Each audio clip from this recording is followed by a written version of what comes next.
गावचं काय ठरलंय? नावडी गावचं ठरलंय ह्यावेळेस राष्ट्रवादीला मत आणि विकासाला साथ या पद्धतीत नावडी गावचं ठरलेलं आहे. हा पण कोण उमेदवार आहे काय आहे? ह्या जिल्हा परिषदेच्या निमित्तानं घोडेगाव पेठगाणा झेडपी गटातून सौ मंगलताई नवनाथ फुले यांची जिल्हा परिषदेसाठी उमेदवारी जाहीर झालेली आहे. त्याचप्रमाणे पंचायत समिती घोडेगाव गण यामधून श्री कैलासबुवा काळे यांची आणि तसेच पेठगाणामधून श्री संजय भाऊ पवळे यांची उमेदवारी जाहीर झालेली आहे.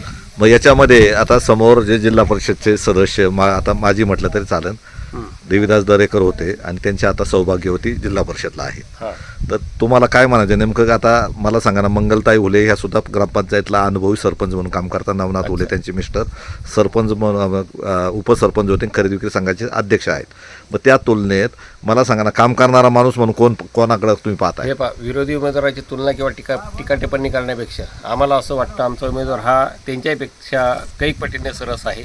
त्याचं एकमेव कारण असं आहे की एक सर्वसामान्य कार्यकर्ता असलेले आमचे नवनाथ शेठ आणि त्यांच्या पत्नी, आणि दुसरीकडे पाहिलं तर ते विद्यमान राजकारणात म्हणजे राज्य पातळीवर ते त्यांचं काम करतात असं एकंदरीत आपण पाहतो, दिसतं, ते चित्र दिसतं. त्यांच्या पत्नी आहेत. त्यांना राजकीय वरदहस्त जरी जास्त असेल तरी राज्याचे माजी गृहमंत्री आणि सहकार मंत्री आदरणीय नामदार दिलीपराव वळसे पाटील साहेब यांनी यांच्या एकमेव कामावर एक सर्वसामान्य कुटुंबातला ही गृहिणी तिला एक संधी दिलेली. ती का दिली तर त्या ह्या नावडी गावच्या 3 वर्षापूर्वी लोकनियुक्त सर्व लोकांमधून निवडून आलेले सरपंच आहेत आणि त्यांच्या काळामध्ये त्यांनी केलेली 7 ते 8 कोटीची कामं ही स्वतंत्र पतीच्या मार्गदर्शनाखाली, गावकीच्या मार्गदर्शनाखाली स्वतंत्र झेडपीला जाऊन, पंचायत समितीला जाऊन किंवा आदरणीय नामदार वळसे पाटील साहेब, त्याचप्रमाणे जिल्हा परिषदेचे उपाध्यक्ष सन्माननीय श्री विवेकदादा वळसे पाटील यांच्याकडून हे मंजूर करून आणून गावच्या विकासासाठी ध्येयाने आणि ध्येयाने पुढे नेलेलं आहे. आढळराव पाटलांचं काही योगदान नाही का? मग या ठिकाणी आदरणीय नामदार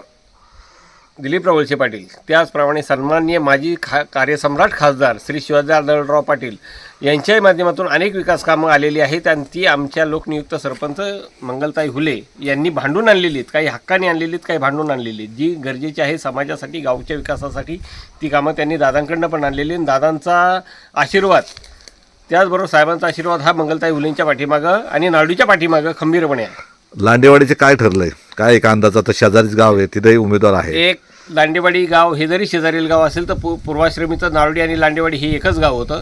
त्याचप्रमाणे आमच्या असलेल्या उमेदवार सौ मंगलताई यांचं माहेर आहे आणि हा माहेर काय आडनाव आहे तिथं? तिकडं त्यांचं आढळराव आडनाव आहे. त्याचा फायदा होईल. त्याचा फायदा 100% होईल. आणि आढळरावांच्या माध्यमातून आदरणीय दादांच्या माध्यमातून जिल्हा परिषद गटामध्ये पूर्वी श्रमापासून दादा खासदार झाल्यापासून 20 वर्षापूर्वी त्यांची व्यक्तिगत जी कामं आहेत, त्यांचा जो व्यक्तिगत लोकपरिचय आहे, लोकांचा त्यांच्यावर असलेला जो विश्वास आहे, हा 100% नव्हते 110% त्यांचा अनुभवाचा, त्यांच्या केलेल्या कामांचा, त्यांच्यावर असलेल्या जनतेचा विश्वासाचा फायदा सौ मंगलताई नवनाथ फुले, त्याचप्रमाणे श्री कैलासबुवा काळे आणि संजय भाऊ पवळे यांना होणार आहे.